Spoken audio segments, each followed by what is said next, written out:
On Saturday, Australians will vote in a referendum on whether they agree to alter the 122-year-old constitution to recognise Aboriginal and Torres Strait Island people and create a body called the Voice to Parliament that can provide advice to the government. The final opinion polls ahead of the vote indicate the proposal will be overwhelmingly rejected. Well, Adam Hancock is reporting for us from Sydney. Adam, can you tell us the latest figures, and are all polls united in this result? Yes, well, the polls for a while now have been showing that the No campaign is ahead, and quite far ahead. One of the biggest final polls that has been released just before the main polling day here in Australia tomorrow, they've put No on 56% compared to just 38% for the Yes campaign, with around 6% undecided. And those kind of figures are what we're seeing from a number of the big polls. It's been a long while since support for the Yes campaign was higher. It's consistently been dropping in all of the major polls as the referendum has got nearer. And a couple of political experts and analysts here in Australia are now starting to feel quite confident that the No vote is going to win tomorrow and the No campaign are going to be successful and this referendum is not going to be passed. So that's kind of the evidence on the ground. A few Yes supporters are holding on to hope that there are still undecided voters in Australia. There's been a really big push in the last couple of days to get out there from the Yes campaign and speak to people who are undecided to try and sway their votes. But if you believe the polls, it does look like it's going to be a fairly resounding victory for the No campaign tomorrow. And what are the main arguments for and against?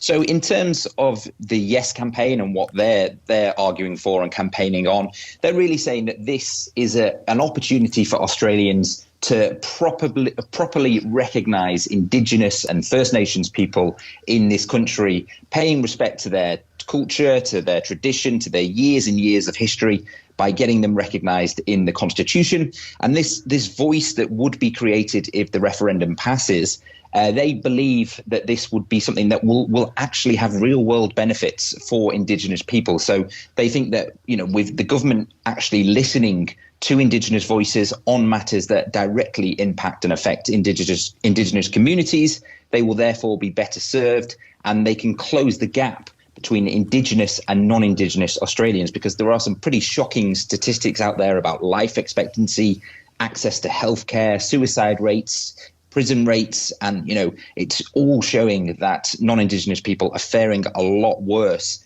than Indigenous Australians are faring a lot worse than non-Indigenous Australians. So they believe the voice will do a lot to close the gap, and also if it is enshrined into the Constitution, it cannot be changed, and there has to be another referendum to take it away. On the other side of the fence, though, with the No camp, they've very much gone for the line of, if you don't know, vote no. And that is basically saying to people, we don't know enough about how the voice will look, what kind of power it will have, how it will be made up, who will decide who is on the voice. And therefore, they've kind of tuned into some of these concerns about the makeup of the voice. And they've said, look, people don't know enough about this, so therefore we've got to vote no. They've also argued that it's legally quite risky and could destabilise the government. They've said it won't actually do much to help Indigenous people. And they've also said it actually risks more divisions in the country by separating people in terms of race in the Constitution. So that's the main kind of arguments that the No camp have put forward. Unfortunately, there has been a lot of misinformation throughout this campaign, particularly on social media, and that has led, unfortunately, to some, racist abuse and abuse of Indigenous people. And do we have a sense of which way Australia's Indigenous citizens, and that's about 3.8% of the country's 26 million population, are likely to vote? I mean, I know that at least one prominent member of the community has already publicly rejected the proposal. Yeah, so can come as a surprise that some Indigenous voices are voting for no, and they've actually been coined as the progressive no voters is kind of the term that people are using for them. And I think for a lot of Indigenous people who are voting no, it's a feeling that the voice either doesn't go far enough, there's going to be no real world implications, it's just kind of tokenism almost, and that they would be better served with other ways of government helping Indigenous people. So that's kind of that progressive no group who are looking at this, and they're not actually happy with the way that the voice has been created and what it could potentially do if the referendum is passed. But generally, we're being told around about 80% of Indigenous people are still backing this vote. That kind of has been a consistent figure throughout. Both sides of the campaign have latched onto that figure and either used it to their advantage or questioned the figure. But that seems to be about where things stand at the moment. And it obviously would make a lot of sense. This is a referendum targeted for Indigenous people, so you'd expect a good amount of backing. But yeah, some of the prominent no campaigners are indeed from the Indigenous communities. And how far has Anthony Albanese staked his political legacy on this vote? I mean, how will the result impact his future?